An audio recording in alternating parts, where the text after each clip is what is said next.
Hello dear friends, learner, welcome to Civil Centric and my name is Mohammad Shahnawaz Ahmad. और आज हम लोग अपने लेक्चर में फ्लूइड प्रॉपर्टीज़ के बारे में बात करेंगे। लेकिन उससे पहले थोड़ी सी बात करते हैं कि लास्ट लेक्चर में जो हम लोगों ने बात किया था वो कंटिन्यूम कॉन्सेप्ट का बात किया था और हमने देखा था कि continuum concept on the basis of Newton number कब फॉलो होगा, कब फॉलो नहीं होगा। क्लियर है। और दूसरी चीज ये है कि कंटिन्यूम कॉन्सेप्ट हम लोग इसलिए भी मान के चलते हैं क्योंकि हम लोग fluid properties like density, temperature, thermal conductivity, इन सारी चीजों को हम लोग मान के चलते हैं कि ये कंटिन्यूअस फंक्शन है किसका, स्पेस और टाइम का। ठीक है, ताकि हम लोग उसका मैकेनिकल एनालिसिस अच्छे से कर सकें। क्लियर है। अब देखिए, अब हम लोगों ने न्यूटन नंबर के आधार पर तो देख लिया था कि 0.01 से कम है न्यूटन नंबर तो कंटिन्यूम कॉन्सेप्ट फॉलो होगा, ज्यादा है तो नहीं फॉलो होगा। लेकिन अगर इसको थ्योरेटिकली बोला जाए तो हम कह सकते हैं कि continuum concept will fails at, पहला पॉइंट, कब ये फेल करेगा? जब हम लोग बहुत ही ज्यादा वेरी हाई वैक्यूम क्या कर दें, क्रिएट कर दें। क्योंकि अगर वैक्यूम क्रिएट करेंगे तो मतलब क्या होगा कि मॉलिक्यूल्स के बीच की डिस्टेंस, दो मॉलिक्यूल्स के बीच की डिस्टेंस क्या होती जाएगी, बढ़ती जाएगी, जिससे कि उनके बीच में जो सक्सेसिव कोलिजन होगा उसके लिए भी उसको ज्यादा डिस्टेंस ट्रेवल करना पड़ेगा। दैट इज की मीन फ्री पाथ की वैल्यू बढ़ती चली जाएगी। ठीक है, तो आप कह सकते हैं कि एट वेरी हाई वैक्यूम, ठीक है, अगर कहीं पर आपने बहुत ही ज्यादा वैक्यूम क्रिएट कर दिया तो वहां पर कंटिन्यूम कॉन्सेप्ट क्या हो जाएगा, फेल हो जाएगा। वहां पर हम कंटिन्यूम कॉन्सेप्ट को नहीं लगा सकते। ठीक है, बहुत ही ज्यादा हाई वैक्यूम कहिए या वेरी लो डेंसिटी के फ्लूइड को कहिए। ठीक है, अगर बहुत ज्यादा डेंसिटी क्या कर दिया जाए, डिक्रीज कर दिया जाए, तो मेरा जो फ्लूइड होगा उस पर कंटिन्यूम कॉन्सेप्ट अप्लाई नहीं होगा। ठीक है, एंड दूसरा आप कह सकते हैं कि इसको हम लोग बहुत ही हाई एल्टीट्यूड्स पे जाएं तो वहां पर हम नहीं लगा सकते हैं, क्योंकि जैसे जैसे हम जमीन से ऊपर जाते जाएंगे, एट वेरी हाई एल्टीट्यूड्स पर जाते जाएंगे, जो गैस होगा वो कैसा होता चला जाएगा, जो गैस फ्लो होगा वो रेयर फील्ड गैस फ्लो हो जाएगा। तो रेयर फील्ड गैस फ्लो में कंटिन्यूम कॉन्सेप्ट को नहीं लगा सकते हैं। ठीक है, तो आप कह सकते हैं कि it fails at rarefied gas flow. ठीक है, जैसे कि, या फिर आप इसी को कह सकते हैं एट वेरी हाई एल्टीट्यूड्स। ठीक है, वेरी हाई एल्टीट्यूड, या फिर आप कहिए कि रॉकेट वगैरह जहां पर फ्लो हो रहा है वहां पर गैस जो है वो रेयर फील्ड है और इसलिए वहां पर जो आपको फ्लूइड मैकेनिक्स लगानी है तो उसको आप कंटिन्यूम कॉन्सेप्ट में, कंटिन्यूम कॉन्सेप्ट को वहां पर आप नहीं फॉलो करेंगे। ठीक है, तो ये मेरी कुछ थ्योरेटिकल बातें थी।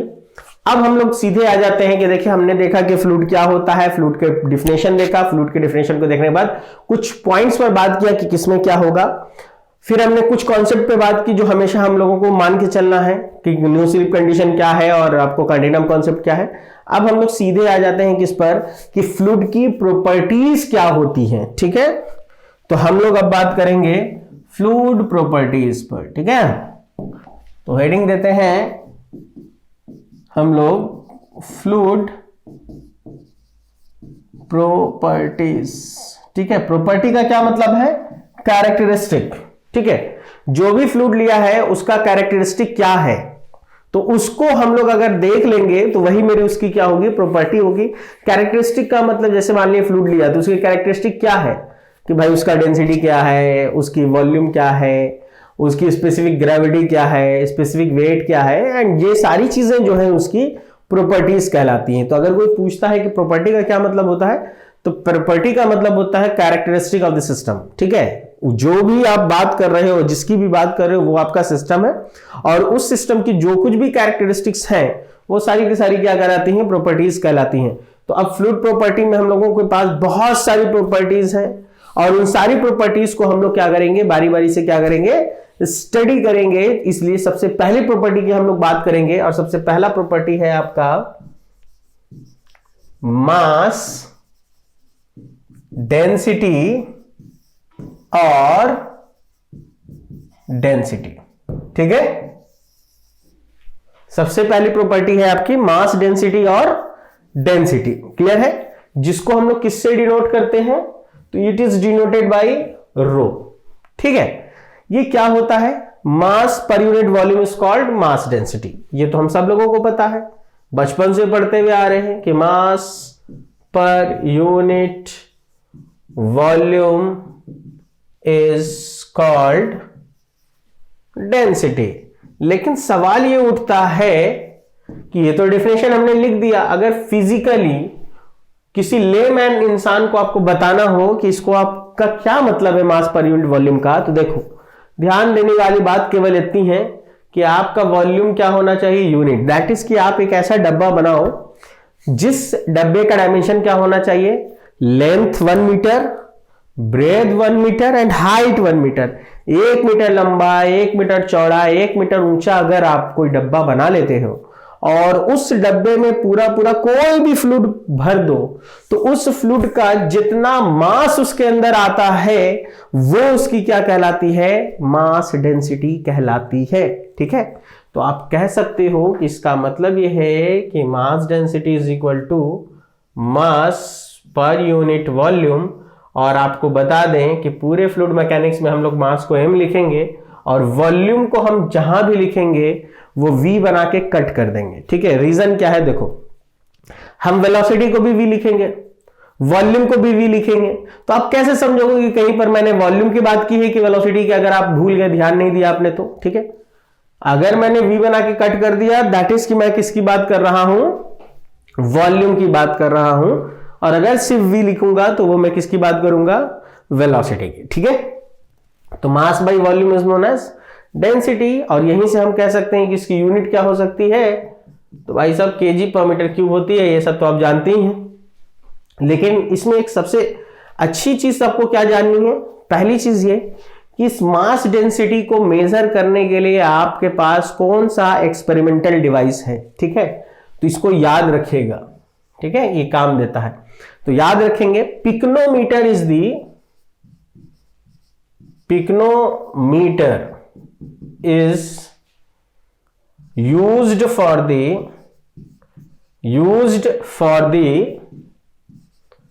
measurement of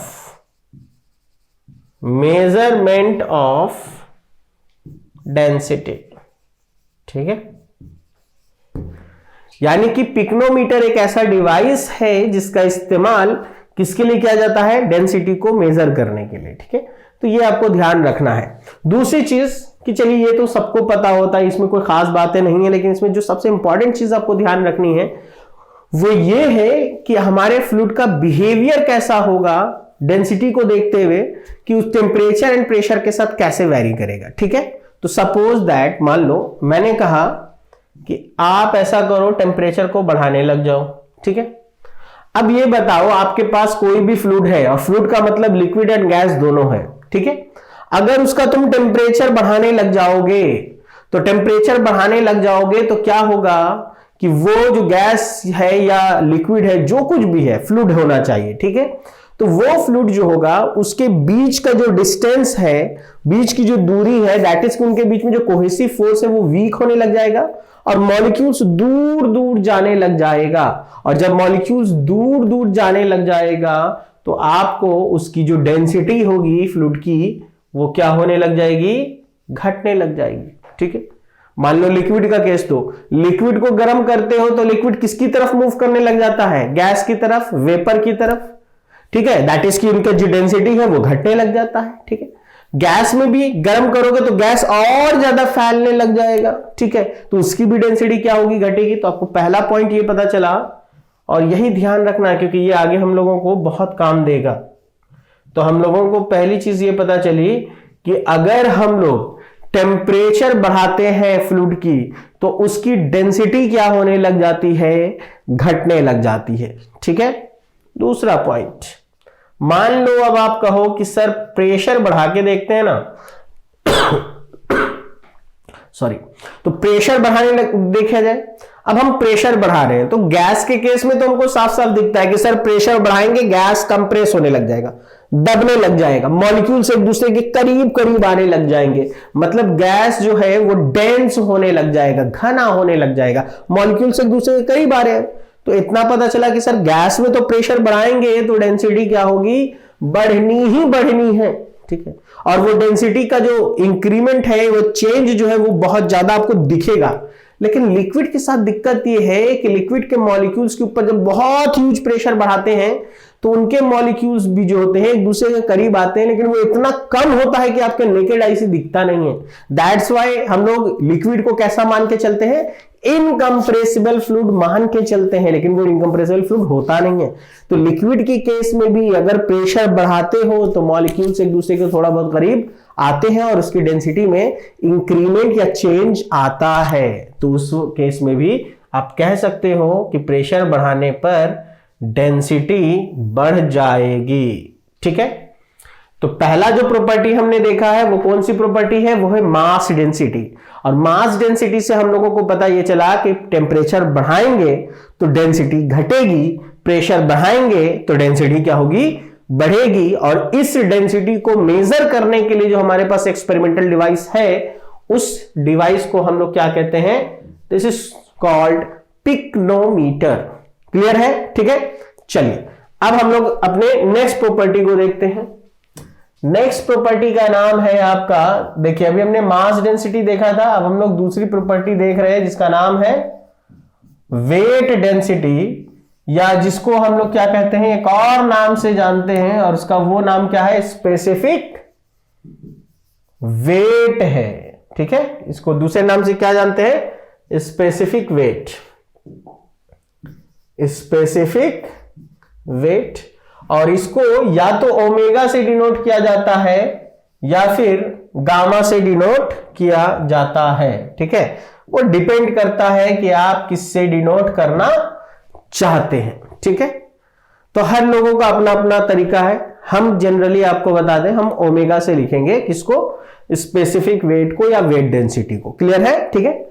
चलिए तो अगर हम लोग स्पेसिफिक वेट या वेट डेंसिटी की बात करें तो आपको बता दिया जाए कि कुछ फर्क नहीं है mass density and weight density में, बस थोड़ा सा फर्क क्या है, वहां मास डेंसिटी था तो हम लोग मास पर यूनिट वॉल्यूम देख रहे थे, जहां वेट डेंसिटी है तो इस बार हम क्या देखेंगे, वेट ऑफ फ्लूइड पर यूनिट वॉल्यूम देखेंगे, ठीक है।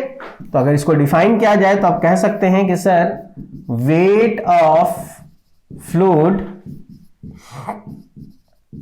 पर unit volume is called specific weight या वेट डेंसिटी, ठीक है। यानी कि ओमेगा इज इक्वल टू क्या होगा, ऊपर में हम लोग रखेंगे वेट और नीचे रखेंगे हम लोग पर यूनिट वॉल्यूम। वेट को हम क्या लिख सकते हैं, वेट को हम लिख सकते हैं mg और यूनिट वॉल्यूम के लिए हम लिखेंगे v। और अभी हमने थोड़ी देर पहले पढ़ा है कि सर मास बाई वॉल्यूम होती है डेंसिटी, इसका मतलब कि ओमेगा बराबर हम क्या लिख सकते हैं, रो जी। तो यहीं से पता चला कि ओमेगा बराबर होता है रो इंटू जी, और यही है मेरा स्पेसिफिक वेट। और अगर इसकी यूनिट देखी जाए तो ऊपर में वेट है दैट इज न्यूटन, नीचे में वॉल्यूम है दैट इज की न्यूटन पर मीटर क्यूब। इसकी यूनिट होती है न्यूटन पर मीटर क्यूब। अब आप देखो, अगर आपको वेट डेंसिटी निकालना है और आपके पास प्रैक्टिकली एक डिवाइस मौजूद है जो डेंसिटी निकाल के दे देता है, दैट इज कि वो रो निकाल के दे देता है, तो केवल रो निकालना अगर हमें आता है एक्सपेरिमेंटल डिवाइस से, पिक्नोमीटर रो दे रहा है मेरे को, तो जी मल्टीप्लाई कर देंगे, ओमेगा भी निकल जाएगा। दैट्स वाई वेट डेंसिटी को निकालने के लिए कोई भी प्रैक्टिकल डिवाइस नहीं बनाया गया, ठीक है। डेंसिटी निकालने के लिए बनाया गया, वो निकालना आता है, आप जी से मल्टीप्लाई करोगे ओमेगा मिल जाएगा, ठीक है। तो यहीं से अब हम सोचेंगे कि हम लोगों ने बात की थी कि देखिए अगर टेम्परेचर बढ़ाते थे तो डेंसिटी क्या होती थी, घटने लग जाती थी फ्लूइड की। टेम्परेचर के बढ़ाने पर फ्लूइड की डेंसिटी क्या हो जाती थी, घटने लग जाती थी। तो जब डेंसिटी घटेगी तो अब आप ये बताइए ओमेगा क्या होगा, घटेगा, क्योंकि g is the constant acceleration due to gravity. तो आपको ये पता चला कि सर ओमेगा भी क्या होगी, डिक्रीज करने लग जाएगी। एंड दूसरा पॉइंट, प्रेशर को बढ़ाते थे, डेंसिटी बढ़ती थी, इसलिए ओमेगा की वैल्यू भी क्या होने लग जाएगी, बढ़ने लग जाएगी। ठीक है, तो पहली प्रॉपर्टी हमने देखी कौन सी, मास डेंसिटी। दूसरी प्रॉपर्टी हमने कौन सी देखी, वेट डेंसिटी। अब हम लोग तीसरी प्रॉपर्टी के पास चले आते हैं, और तीसरी प्रॉपर्टी का नाम है आपको, वो है स्पेसिफिक वॉल्यूम। तो अब हम लोग बात करेंगे किसकी, स्पेसिफिक वॉल्यूम की। तो my third property is specific volume, जिसको हम लोग स्मॉल v से डिनोट करेंगे। और स्पेसिफिक वॉल्यूम ये कहता है कि volume per unit mass is called specific volume. ठीक है, तो देखो इस वाले में क्या था, हमें एक ऐसा कंटेनर बनाना था जिसकी वैल्यू 1 मीटर क्यूब हो, दैट इज कि 1 मीटर लंबा चौड़ा ऊंचा, सब 1-1 मीटर हो। एक डब्बा बनाया, फ्लूइड भर दिया, जितना मास हटा वो आया डेंसिटी, और जितना वेट हटा वो आया स्पेसिफिक वेट। ठीक है, यहां उल्टा है, यहां ये कहा गया है कि volume per unit mass, volume per unit mass is called specific volume. That is कि इस बार क्या करना है कि आपको 1 kg मास लेना है किसी भी फ्लूइड का। ठीक है, यूनिट मास लेना है, और वो यूनिट मास किसी कंटेनर में हम भर दें, तो वो यूनिट मास उस कंटेनर में जितना जगह घेर रहा है, जितना वॉल्यूम अक्वायर कर रहा है, वो वॉल्यूम मेरा क्या कहलाता है, वो वॉल्यूम कहलाता है स्पेसिफिक वॉल्यूम। तो specific volume is volume by क्या होगा, मास, इसलिए इसकी यूनिट क्या मिलेगी, मीटर क्यूब पर केजी। और आप देखो मास बाई वॉल्यूम डेंसिटी होता है, यहां वॉल्यूम बाई मास है, दैट इज की स्पेसिफिक वॉल्यूम इज 1/ρ। ठीक है, तो अगर आपके पास रो को निकालने के लिए कोई भी प्रैक्टिकल डिवाइस मौजूद है, तो हमको वो स्पेसिफिक वॉल्यूम निकालने के लिए नया डिवाइस बनाने की क्या जरूरत है, समझ आई। अब देखिए, इससे ही आप देख के क्या कह सकते हो कि सर अगर मेरे को टेम्परेचर इंक्रीज करते हैं तो मेरा डेंसिटी क्या होता है, डिक्रीज होता है। और यहां देख के हमको साफ साफ पता चल रहा है कि specific volume is inversely proportional to the density. ठीक है, तो अगर मेरी डेंसिटी डिक्रीज करेगी तो मेरे फ्लूइड की स्पेसिफिक वॉल्यूम क्या होने लग जाएगी, इंक्रीज होने लग जाएगी। और अगर हम प्रेशर को बढ़ा दें तो प्रेशर के बढ़ाने पर डेंसिटी बढ़ती है, इसलिए स्पेसिफिक वॉल्यूम क्या होने लग जाएगी, घटने लग जाएगी। ठीक है, तो ये है मेरा स्पेसिफिक वॉल्यूम। तो अभी हमने किसकी बात की, हमने सबसे पहले देखा मास डेंसिटी, फिर हमने देखा वेट डेंसिटी या स्पेसिफिक वेट, फिर हमने देखा स्पेसिफिक वॉल्यूम को। और अब हम लोग जिस प्रॉपर्टी को देखने जा रहे हैं उस प्रॉपर्टी का नाम है आपको स्पेसिफिक ग्रेविटी या रिलेटिव डेंसिटी। ठीक है, तो नेक्स्ट है प्रॉपर्टी मेरा 4th नंबर में, वो है मेरा रिलेटिव डेंसिटी, या फिर इसी को हम लोग किस नाम से जानेंगे, स्पेसिफिक ग्रेविटी के नाम से जानेंगे। ठीक है, जिसको हम लोग S से या फिर G से भी डिनोट कर सकते हैं। बेसिकली हम स्पेसिफिक ग्रेविटी को S से डिनोट करेंगे। ठीक है, तो ये क्या है, it is the ratio between density of test fluid, density of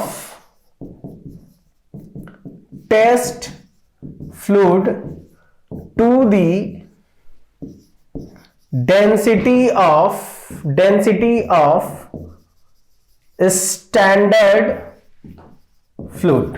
ठीक है, मतलब क्या है, मतलब यह है कि ये कहीं ना कहीं डेंसिटी और डेंसिटी का रेशियो है, जिसमें कि आपको ऊपर में आप क्या रखते हो, आप ऊपर में डेंसिटी ऑफ किसको ले रहे हो, टेस्ट फ्लूइड को। डेंसिटी ऑफ टेस्ट फ्लूइड कहने का मतलब यह है कि आप उस फ्लूइड की डेंसिटी उठा रहे हो जिस फ्लूइड की आपको क्या निकालनी है, स्पेसिफिक ग्रेविटी, और उसकी डेंसिटी को किससे डिवाइड मारना है, तो डेंसिटी ऑफ किससे, डेंसिटी ऑफ स्टैंडर्ड फ्लूइड से, दैट इज की rho test fluid divided by rho standard fluid.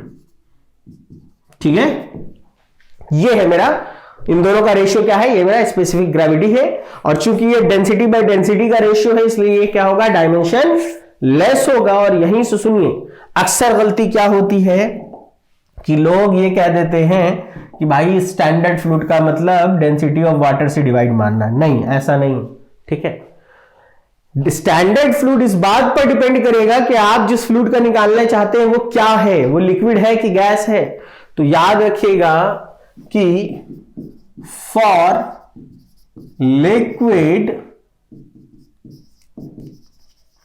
Standard fluid is water. ठीक है, तो लिक्विड के केस में हम लोग स्टैंडर्ड फ्लूइड किसको मान के चलेंगे, वाटर को। दैट इज कि अगर मेरे को किसी लिक्विड फ्लूइड का स्पेसिफिक ग्रेविटी निकालना है तो उसके लिए स्टैंडर्ड हम किसको लेंगे, वाटर को लेंगे। और वाटर की जो डेंसिटी होती है वो कितने डिग्री सेल्सियस पर हम लोग कंसीडर करेंगे, 4 डिग्री सेल्सियस पर, क्योंकि 4 डिग्री सेल्सियस पर वाटर की सबसे ज्यादा डेंसिटी होती है। और वो हम लोग कितना लेके चलेंगे, 1000 kg per मीटर क्यूब, इतना लेके चलेंगे। ठीक है, लेकिन ये तब होगा जब मेरे पास जिस फ्लूइड को बात की जाए वो फ्लूइड कैसी होनी चाहिए, वो होनी चाहिए लिक्विड। ठीक है, अब इसके बाद मान लीजिए गैसेस का केस हो जाए तो आप कह सकते हैं कि फॉर गैसेस स्टैंडर्ड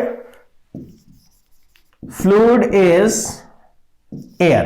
ठीक है, गैस के केस में मान लो आपको नाइट्रोजन गैस दे दे और हम कहें कि स्पेसिफिक ग्रेविटी निकालिए, तो उस केस में स्टैंडर्ड फ्लूइड कौन हो जाएगा, उस केस में स्टैंडर्ड फ्लूइड हो जाएगा एयर। ठीक है, और एयर की डेंसिटी हम लोग जो लेते हैं वो या तो 19 डिग्री पर लेते हैं या 21 डिग्री पर। तो एयर की डेंसिटी अगर दोगे तो 1.21 kg पर मीटर क्यूब होगा, ये 19 डिग्री सेल्सियस पर लगभग होता है। ठीक है, और 1.23 अगर ले लोगे तो ये आपको लगभग 21 डिग्री पर होता है। तो जनरली आपको बता दें कि होता क्या है, क्वेश्चन में ये जरूर मेंशन कर देगा कि एयर का उतने टेम्परेचर पर डेंसिटी क्या है, इतनी है। वाटर के केस में हमेशा 1000 हमको क्या करना है, याद रखना है। तो अब देखिए आपको ये पता चला कि स्पेसिफिक ग्रेविटी अगर चाहिए हमें तो स्पेसिफिक ग्रेविटी का मतलब ये होता है, लिक्विड होगा तो स्टैंडर्ड फ्लूइड वाटर, गैस होगा स्टैंडर्ड फ्लूइड क्या होगा, एयर। और वैसे आपको बता दें कुछ फॉरेन ऑथर की बुक्स में देखेंगे तो कुछ स्पेशल केसेस भी होते हैं। उन स्पेशल केसेस में कभी कभी गैसेस के लिए हाइड्रोजन गैस और मीथेन गैस को भी स्टैंडर्ड फ्लूइड माना जा सकता है। ठीक है, लेकिन आपके लेवल पर गेट के पॉइंट ऑफ व्यू से अगर देखा जाए तो ये आपके यूज का नहीं है। ठीक है, लेकिन मान लो कई बार कई बच्चे होते हैं कोई फॉरेन ऑथर की बुक उठा ली, कुछ पढ़ने लग गए, उसमें दिखा कि सर ने बोला था एयर को लेते हैं, ये लिख रहा है कि हाइड्रोजन गैस को आप स्टैंडर्ड मान लो, उसकी वैल्यू दे रहा है। तो देखो वो these are some special cases, कि सम स्पेशल केसेस में आप हाइड्रोजन गैस को या मीथेन गैस को CH4 को भी आप स्टैंडर्ड फ्लूइड कंसीडर कर सकते हो, but these are the assumptions. Clear है? ठीक है, चलिए अब एक चीज और इसमें एक छोटा सा पॉइंट है, वो ये है कि इस प्रॉपर्टी को क्या निकालने के लिए हमारे पास कोई प्रैक्टिकल डिवाइस है। ठीक है, तो पता ये चला कि हाँ हमारे पास इस प्रॉपर्टी को मेजर करने के लिए जो प्रैक्टिकल डिवाइस है उसको क्या कहते हैं, हाइड्रोमीटर। उसको हम लोग क्या कहते हैं, हाइड्रोमीटर। तो आप कह सकते हो कि hydrometer is used for the measurement of specific gravity. ठीक है, दैट इज कि हाइड्रोमीटर एक ऐसा डिवाइस है जिसका इस्तेमाल हम लोग किस लिए कर रहे हैं, जिसका इस्तेमाल हम लोग बेसिकली स्पेसिफिक ग्रेविटी को मेजर करने के लिए कर रहे हैं। और ये क्वेश्चन तो बहुत बार पूछा गया बहुत सारे एग्जाम्स में कि बताइए हाइड्रोमीटर क्या नापता है, क्या नापता है, क्या नापता है। एक बार क्या हुआ, एकदम प्रैक्टिकल आपको बता रहा हूं, एक लाइव एग्जांपल दे रहा हूं। मेरे पास एक बच्चा आया है एग्जाम के बाद और कहता है कि सर आपने लिखाया था कि hydrometer is use for the measurement of specific gravity. Exam में लगता है सर ना वो गलती लिख दिया था, उसने ऐसे लिख दिया था, डी की जगह जी लिख दिया था और कहता सर हाइग्रोमीटर लिखा था।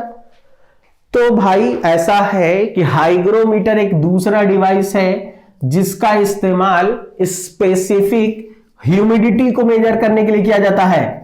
ठीक है, ये बेसिकली मैकेनिकल वालों के लिए ज्यादा यूज होता है रेफ्रिजरेशन एयर कंडीशनिंग में। ठीक है, वो स्पेसिफिक ह्यूमिडिटी को मेजर करने के लिए दिया गया था कि बताइए हाइग्रोमीटर किसको मेजर करना। उसने ऑप्शन में ये भी दिया था और ऑप्शन में स्पेसिफिक ग्रेविटी भी दिया था। आधे से ज्यादा लोग जो ठीक से नहीं पढ़े थे इसी में कंफ्यूज थे कि लगता हाइड्रोमीटर था, शायद ऐसे ही कुछ होगा। ठीक है, उन्होंने लगा दिया स्पेसिफिक ग्रेविटी, लेकिन वो गलत है। Hygrometer is use for the measurement of specific gravity, specific humidity. तो हाइग्रोमीटर होगा तो ह्यूमिडिटी को लीजिएगा और हाइड्रोमीटर होगा तो आप किसको लेंगे, आप स्पेसिफिक ग्रेविटी को लेंगे। ठीक है, तो बेसिकली ये जो आपको मैंने बताई अभी यहां पे, ये 3-4 प्रॉपर्टीज के बारे में हम लोगों ने बात किया है। अब हम लोग फर्दर जब आगे नेक्स्ट लेक्चर पढ़ेंगे तो अब हम लोग इसके आगे की प्रॉपर्टीज पर बात करेंगे। तो फिलहाल आज के लेक्चर में हम लोग यहीं तक रहने देते हैं। तब तक के लिए गुड बाय, टेक केयर।